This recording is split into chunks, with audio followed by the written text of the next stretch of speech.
Hi, good morning. Afternoon, actually. Oh, yeah, actually, it is afternoon.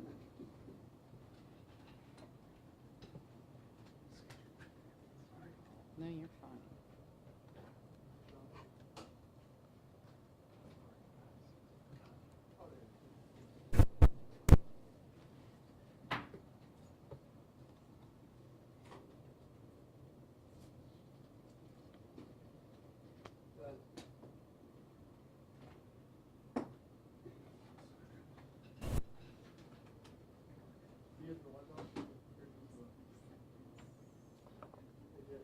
You need a bigger podium, don't we?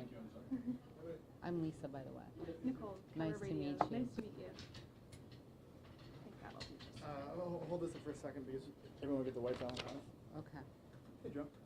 Okay, who are you? I'm glad it doesn't have a mean name printed on it, so that's good. That would have been a lot more fun.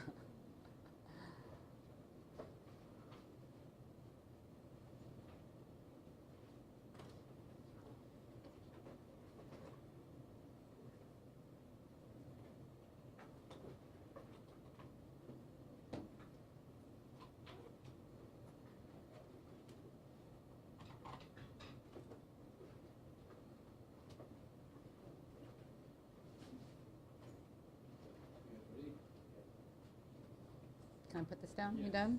You're done? Everybody ready? Ready? Testing? 1, 2, 3, ready? I'll try not to knock anyone's mic off.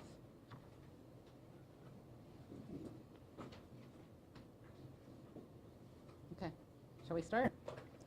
Hello, everyone, and welcome. Thank you for joining me today to learn about some of the policy and organizational changes I will be making to the King County Prosecuting Attorney's Office. The purpose of these changes is to reflect my priorities and vision for the office, to improve public safety, to strengthen the office, and to create additional leadership opportunities within the Prosecuting Attorney's Office. It is a great privilege and honor to lead this office, and as I have shared many times over the past year, public safety is my #1 priority. I believe the changes I am announcing today will improve public safety by addressing and bringing focused attention to some of King County's greatest areas of concern.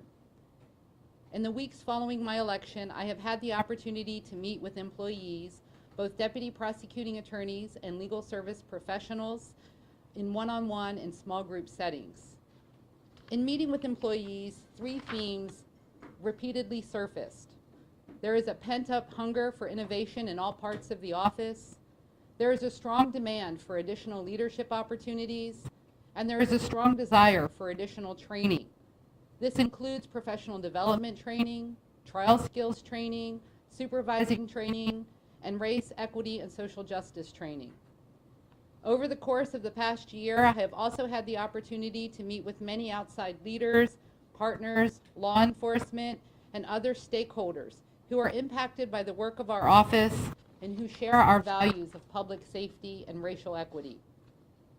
After being elected to lead this great office, I also convened a team of experienced leaders and policymakers with the purposes of learning from their broad range of perspectives and experience, and of soliciting their ideas and feedback regarding the work of the office. We met on December 19th, and I am grateful for their strong support and all of the sage advice and wisdom they shared with me. The metaphor that I have used in describing change is this: I have a clear vision on how to paint the outline, and I also want, need, and invite the participation of our office, our communities, and law enforcement to add the color, texture, and details to our painting.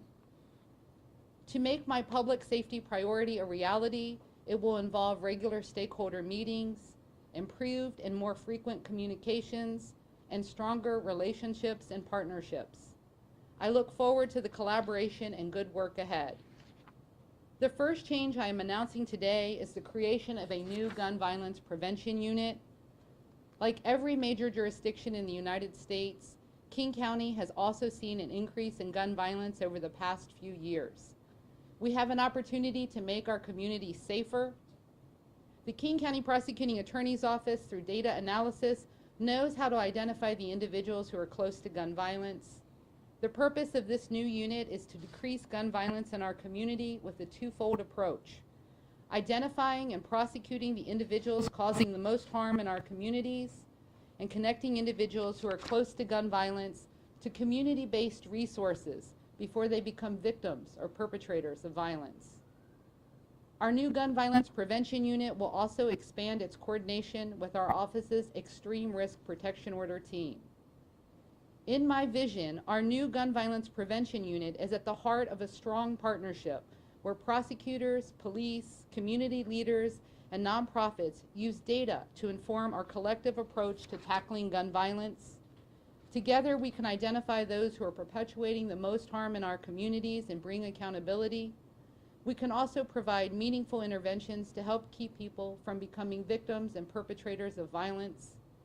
I believe gun violence is preventable and that this new unit will serve to reduce the devastating effects of gun violence on our King County communities. The creation of this unit serves the additional purpose of adding another leadership opportunity within the Prosecuting Attorney's Office. In the weeks to come, we will have an open and competitive process to select someone to lead this new unit. Over the course of the past year, individuals have expressed a desire for the Prosecuting Attorney's Office to be more timely and deliberate in how we address sexual assault and sexual violence, particularly in cases involving adult victims. As the first woman to lead this office, combating and working to prevent violence, including gender-based violence, is a priority for me. I know others within the Prosecuting Attorney's Office share this priority. Gender-based violence is a term often used to describe the type of violence rooted in exploiting unequal power relationships between genders. Gender-based violence disproportionately impacts women of color, indigenous women, transgender individuals, and LGBTQIA+ people. The second change I am announcing today is the creation of a new division focused on the prosecution and prevention of gender-based violence.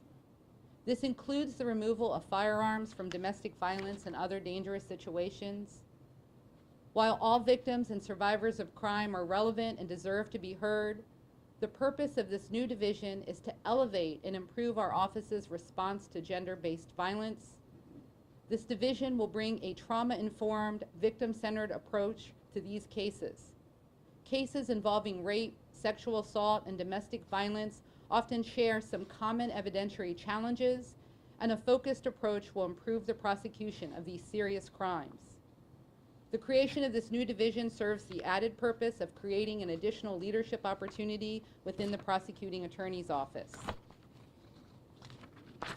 In the weeks to come, we will have an open and competitive process to select a new chief to lead this new division, and this new division chief will report directly to me. Our new gender-based violence and prevention division will house the following units and practices: our domestic violence unit, 2 special assault units, 1 focused on children, 1 focused on adults, our sexually violent predator unit, hate crimes, our regional domestic violence firearm enforcement unit, Project Safety, which provides legal, civil aid to victims of domestic violence, our Child Advocacy Center, commercial sexual exploitation, which is also known as trafficking, and our new gun violence prevention unit. Today, I am also announcing changes to how the Prosecuting Attorney's Office organizes our sexual assault practice. Our office's sexual assault unit currently handles the prosecution of child homicide, child abuse and neglect cases, in addition to sexual assault cases involving adult and child victims. I am organizing our special assault unit into 2 distinct practice areas, 1 focused solely on child victims, 1 focused solely on adult victims. Each focus will have its own unit chair. The purpose of this change is to specifically focus attention and resources on each of these distinct areas of practice. This change also serves the added purpose of creating an additional leadership opportunity within the Prosecuting Attorney's Office. Instead of 1 unit chair position, we will now have 2. Over the course of the past year, I heard from many in our business communities about the harmful impacts of organized retail theft. This crime has significant and negative financial implications on businesses large and small. Organized retail theft can even force small businesses to close, because many do not have the resources necessary to withstand the economic impact of repeated thefts and loss of merchandise. Repeated thefts also scare store employees and customers, which is another reason why I see organized retail theft as an important public safety issue that must be addressed. In 2022, the Prosecuting Attorney's Office filed more than double the number of organized retail theft cases that it did in 2021. Many of those cases were filed in collaboration with the Seattle City Attorney's Office. Seattle City Attorney Ann Davison is a strong leader and has been a valuable partner in making Seattle a safer city. Under Ann's leadership, the relationship between our two offices has never been stronger. I am grateful for Ann's partnership and our shared value of public safety. I look forward to our ongoing collaboration. I also heard from labor organizations about the serious impacts of wage theft, a crime that has been historically underreported and rarely prosecuted. Wage theft is also a silent epidemic that disproportionately victimizes women, people of color, and immigrant workers. Wage theft is a race equity issue that systematically impacts those who are among the most marginalized and vulnerable in our communities. For all of these reasons, I am announcing the creation of a new Economic Crimes and Wage Theft Division. This new division will house the following units and practices: economic crimes, organized retail theft, mortgage fraud, complex fraud, insurance fraud, identity theft, elder abuse, and wage theft, a new practice area and emphasis for our office. The purpose of our new Economic Crimes and Wage Theft Division is to work closely with law enforcement and to provide a unified focus and approach to economic crimes. This unit will continue to bring greater accountability for organized retail theft and work with labor organizations to increase the reporting, investigation, and prosecution of wage theft cases. This unit will also work with law enforcement and labor and industries to develop the investigative tools necessary to gather the evidence needed to prosecute these serious crimes. The creation of this division serves the added purpose of creating an additional leadership opportunity within the Prosecuting Attorney's Office. Our mainstream criminal division will house the following units and practices: our homicide unit, also known as our Most Dangerous Offender Project, violent crimes, general crimes, our district court unit, our special operations and our public integrity units, involuntary treatment at court, therapeutic alternatives, collaborative justice, post-sentencing, our appellate unit, and a new felony traffic unit. I have asked Dan Clark to serve as this division's chief. He will lead our mainstream criminal division. And together as an office, we will work to find the right name for this division. Today, I am also calling attention to and elevating the important work of Amy Friedheim. Amy is a recognized expert throughout our state and across our nation.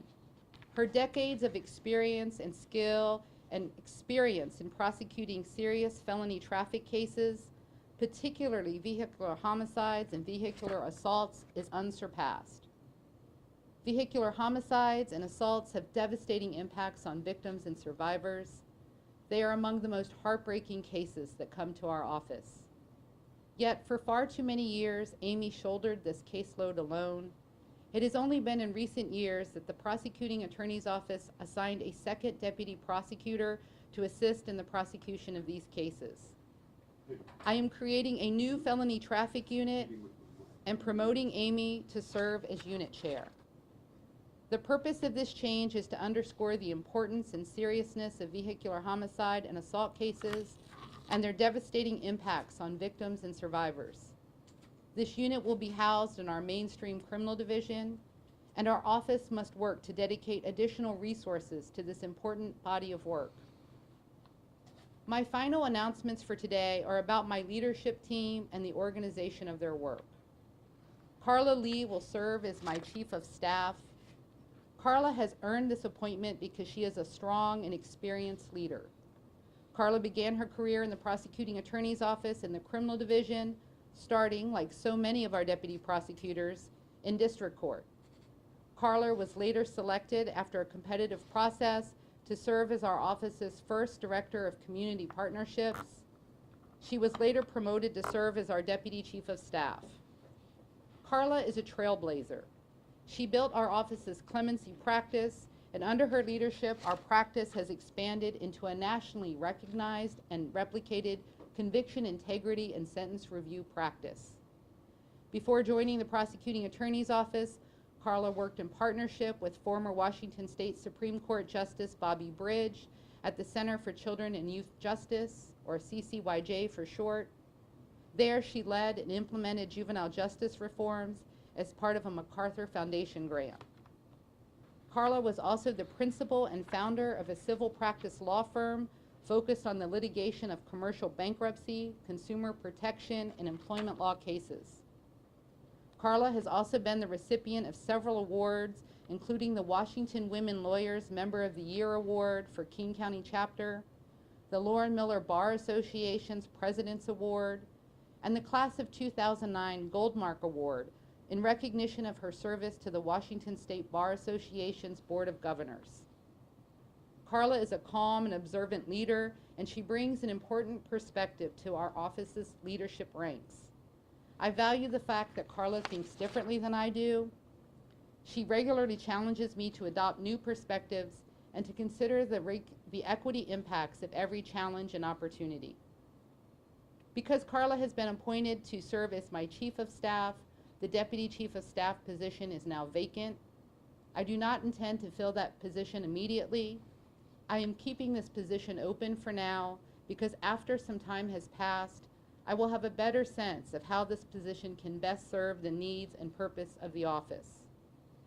The rest of my leadership team is comprised of Susie Sloniker, the Interim Chief of our Civil Division, An Nguyen, the Assistant Chief of our Civil Division, Kathleen O'Brien, the Chief of our Family Support Division, Jimmy Hung, the Chief of our Juvenile Division, Ben Santos, the Assistant Chief of our Juvenile Division, Dan Clark, the Chief of our Mainstream Criminal Edition, Christina Miyamasu, the current Assistant Chief of our Mainstream Criminal Division, Heidi Parkington Thaw, the Director of Human Resources, Hazel Johnson, Deputy Director of Human Resources, Casey McNerthney, Director of Communications, Douglas Wagner, Deputy Director of Communications, Nicole Franklin, Director of Information and Technology, Jay Zhao, Director of Budget and Finance, Colleen McIngles, Director of Victim Services.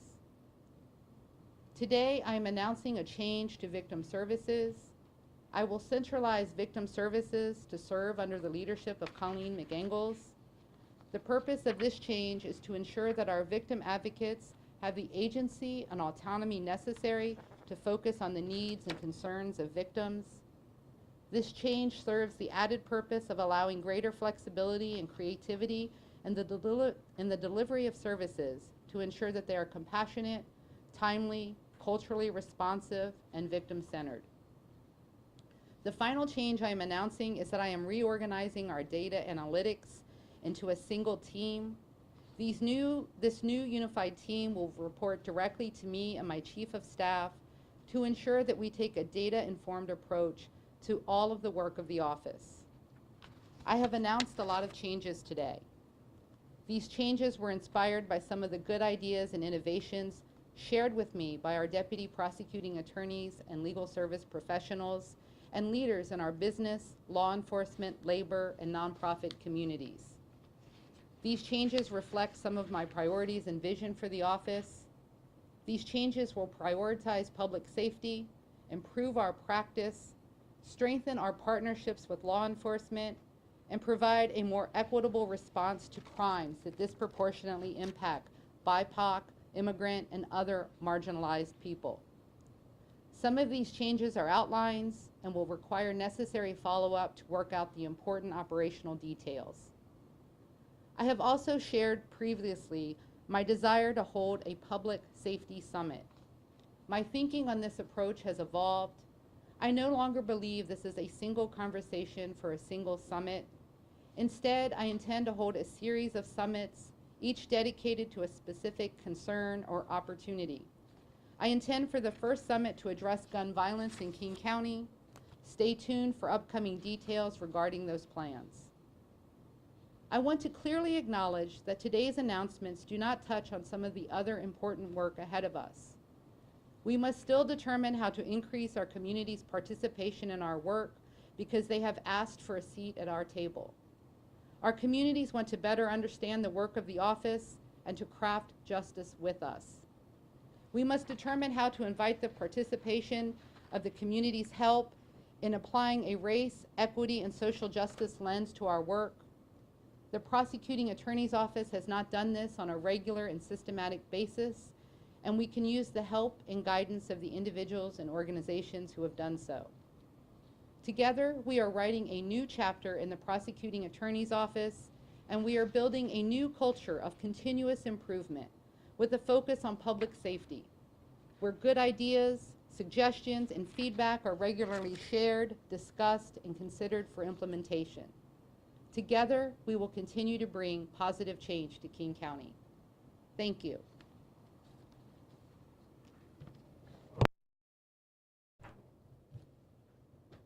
I can answer a few questions. I've really overscheduled myself, but if there are questions.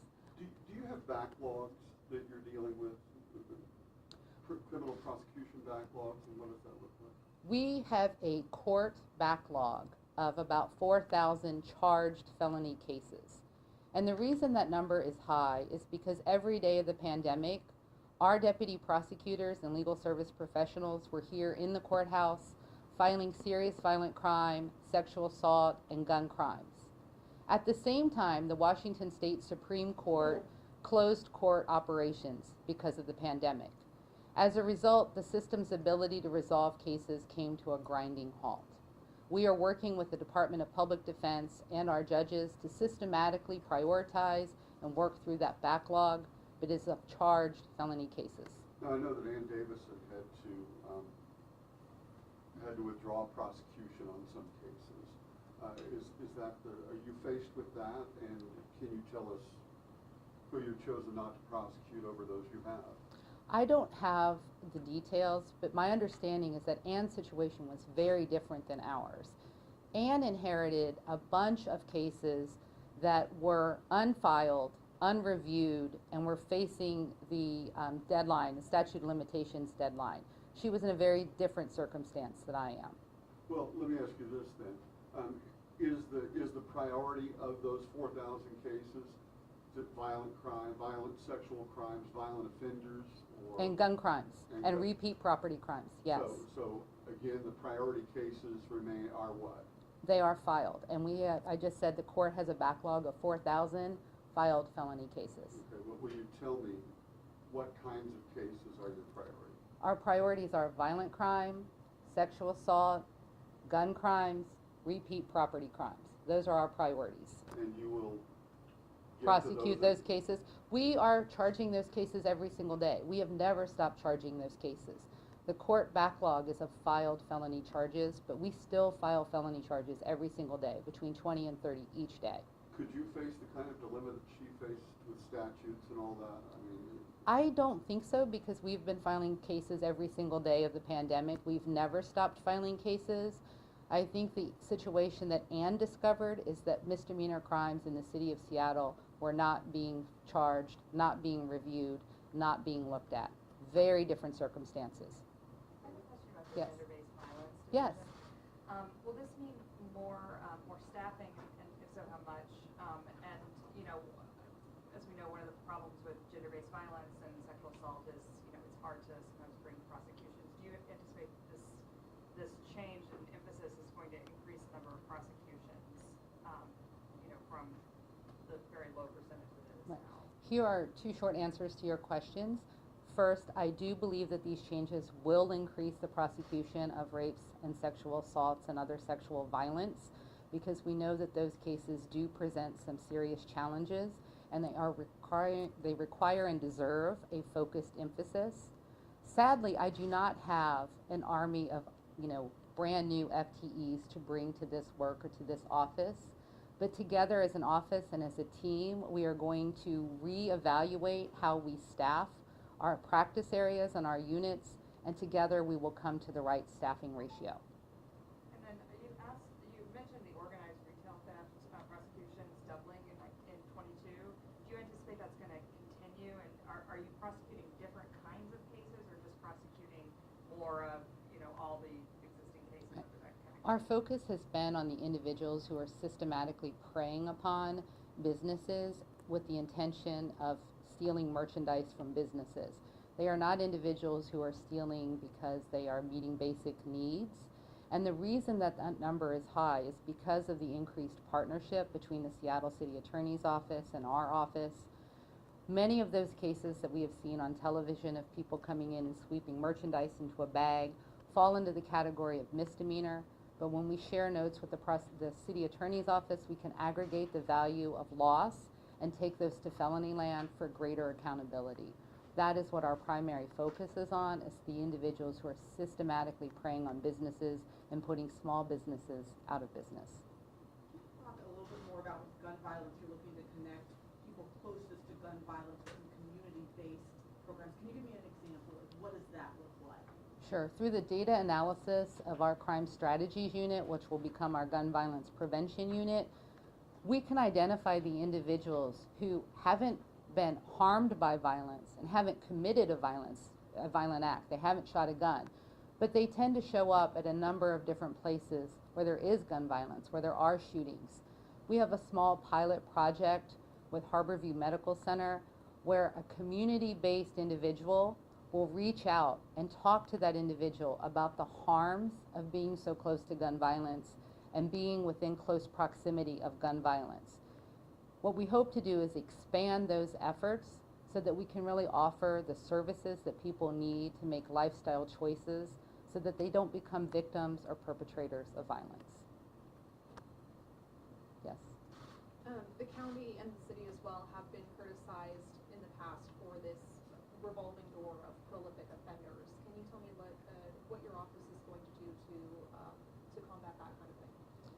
Well, we started this work last year in partnership with Ann Davison when she took office. The relationship between our two offices has never been stronger. And it is about sharing the information on individuals who are creating systematized harm and combining the value or the loss into felony charges.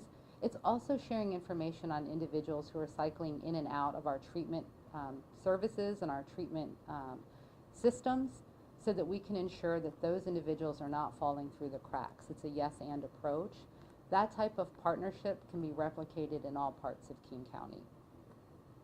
I'll take one more question and then I must run, but Casey and Douglas are available to follow up. You mentioned before renaming the Equity and Social Justice Committee to the Race, Equity, and Social Justice Committee. Can you elaborate a little bit more on how that will enhance your communication? Well, there's no question that we have racial disparities in our criminal legal system and in all parts of King County. We haven't achieved racial equity. In order to dismantle those racial disparities and to build racial equity, we cannot do that work if we don't specifically focus on and talk about race. And so I'm bringing an intentional focus to that work. The Race, Equity, Social Justice Committee is currently in conversation about how it will rename itself, but it is absolutely on board with changing the name and bringing a focused attention to race and racial equity. One last question, yes, and then I've got to go. So with the legislature considering how to deal with the Blake decision and recriminalizing some drug possession cases, are you planning, if that does happen, are you planning to more aggressively prosecute felony drug possession? Though my understanding is, and I'm working with WAPA to monitor this, that the bills that have the most traction, that are most likely to pass, will keep drug possession as a misdemeanor crime. I think that we can all agree that when people are using drugs or suffering from substance use disorder and acting out from that place, we all want the behavior to stop. In order for the behavior to stop, we have to offer meaningful treatment. We have to increase the ability and the opportunity for treatment on demand, and we have to ensure that there is accountability so that people see through their treatment programs and their treatment plans. There is nothing magical about a jail cell that cures substance use disorder or addiction, but we all know that treatment works, and together we can build a system that brings accountability, that gets the behavior to stop through treatment. Thank you so much. Thank you for being here, and thank you for joining me. I'm sure this won't be the last time we have to chat.